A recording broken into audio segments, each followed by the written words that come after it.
2013년 12월 30일 웨키트 시간입니다. 예수의 탄생과 헤롯의 죽음에 대해서 같이 말씀을 살펴보겠습니다. 함께 듣는 찬양은 바람을 따라서 라는 찬양입니다.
하나님 아버지 감사합니다. 또 새로운 하루를 시작합니다. 오늘도 하나님 말씀이 또 성령께서 우리를 인도하시는 대로 잘 순종하며 걸어가는 날 되도록 주께서 축복해 주옵소서. 예수님의 이름으로 기도드립니다. 아멘. 함께 나눌 말씀은 마태복음 2장 7절과 8절 두 절에 있는 말씀입니다. 제가 읽겠습니다. 이에 헤롯이 가만히 박사들을 불러 별이 나타난 때를 자세히 묻고 베들레헴으로 보내며 이르되 가서 아기에 대하여 자세히 알아보고 찾거든 내게 고하여 나도 가서 그에게 경배하게 하라. 아멘.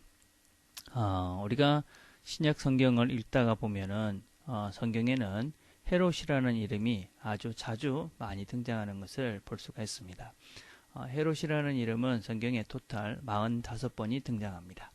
그런데 사실은 이 똑같은 이름이지만 거기에는 여러 사람이 등장합니다. 신약에는 6명의 헤롯이 등장한다 할 수 있습니다.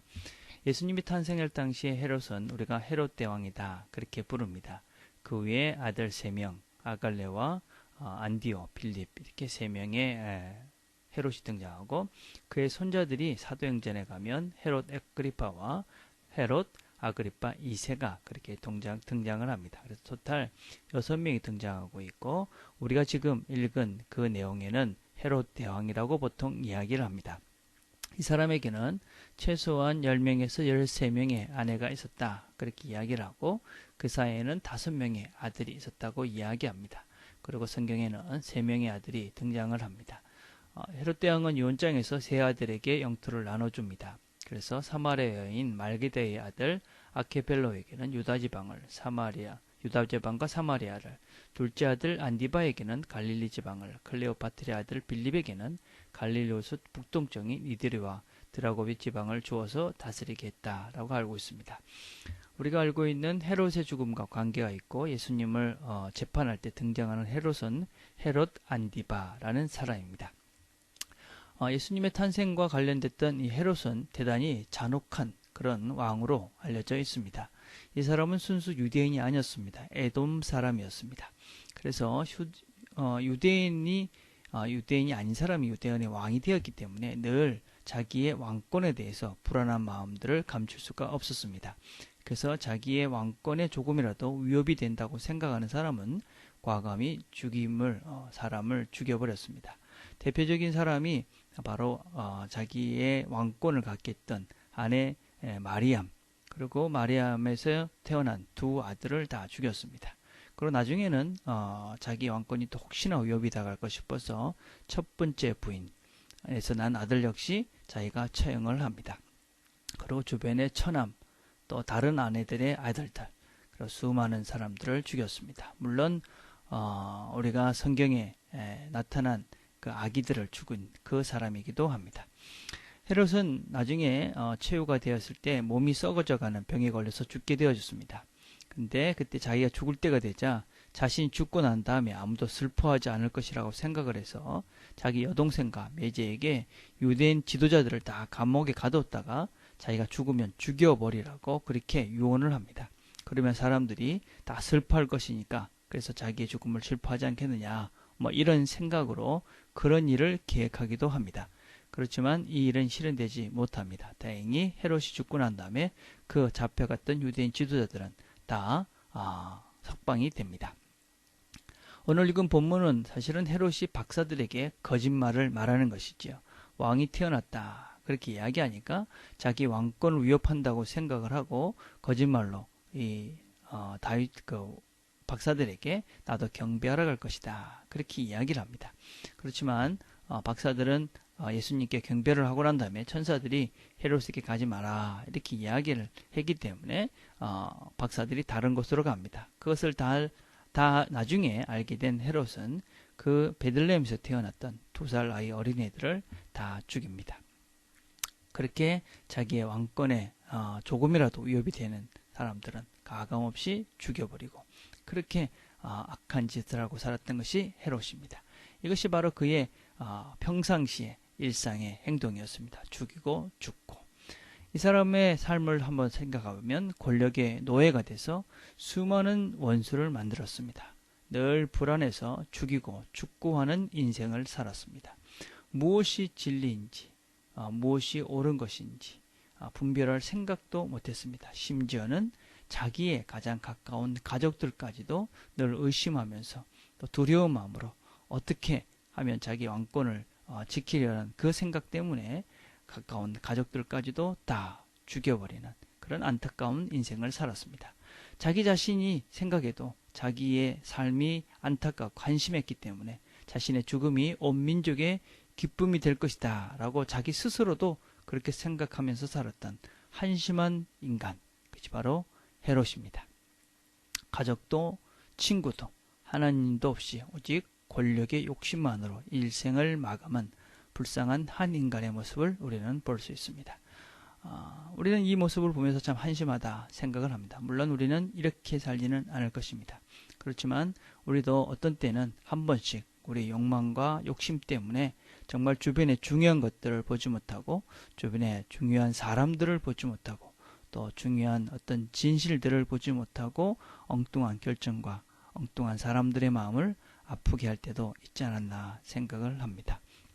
우리가 2013년을 마무리하면서 이제 내 마음을 어둡게 해서 진실과 진리와 하나님과 또 사랑하는 사람들까지도 아프게 했던 그런 일들이 있다면 우리가 반성을 하고 이 새해에는 정말 우리가 깨끗한 마음으로 어둠에 우리가 잘못 판단하는 그런 어리석은 삶이 아니라 하나님이 기뻐하시는, 그리고 가족들과 진정한 주변의 사람들과 함께 살아가며 행복한 시간을 보낼 수 있도록 우리의 2013년의 어두운 부분들을 다 지우고 새롭게 시작할 수 있는 저와 여러분이 되기를 간절히 바라겠습니다. 기도하겠습니다. 하나님 아버지 감사합니다. 오늘도 헤롯의 삶을 보면서 우리가 반면 교사를 삼습니다. 이렇게 어리석은 욕망에 매여서 정말 중요한 것도 사람도 다 잊고 산 어리석은 이런 인생 살지 않도록, 또 우리가 혹시라도 2013년 동안 그런 순간들이 있다면 기억하고 지워버리고 2014년에는 우리가 하나님과 사람들과 더불어 행복하게 즐겁게 살아가면서 살 수 있는 깨끗한 마음으로 시작할 수 있도록 하나님 도와주옵소서. 예수님의 이름으로 기도드립니다. 아멘. 오늘 우리가 같이 생각해 볼 것은 2013년 우리가 반성하고 고쳐야 될 것 있으면 한 가지만 우리가 잘 생각을 하면서 우리가 그렇게 기도하고 그렇게 반성하고 그렇게 나갔으면 좋겠습니다. 정말 고쳐야 될 것이 있다면 하나님 2013년이 가기 전에 고치고 새롭게 시작하게 해주세요. 그렇게 기도하는 시간들을 우리가 가졌으면 좋겠습니다. 월요일은 우리가 늘 기도하는 대로 어제 보이지 않았던 우리 지체들, 또 2013년을 지내면서 우리와 함께 했다가 그동안 보이지 않았던 지체들을 생각하시면서 그렇게 기도하는 시간들을 우리가 함께 가졌으면 좋겠습니다. 개인적으로 기도하겠습니다.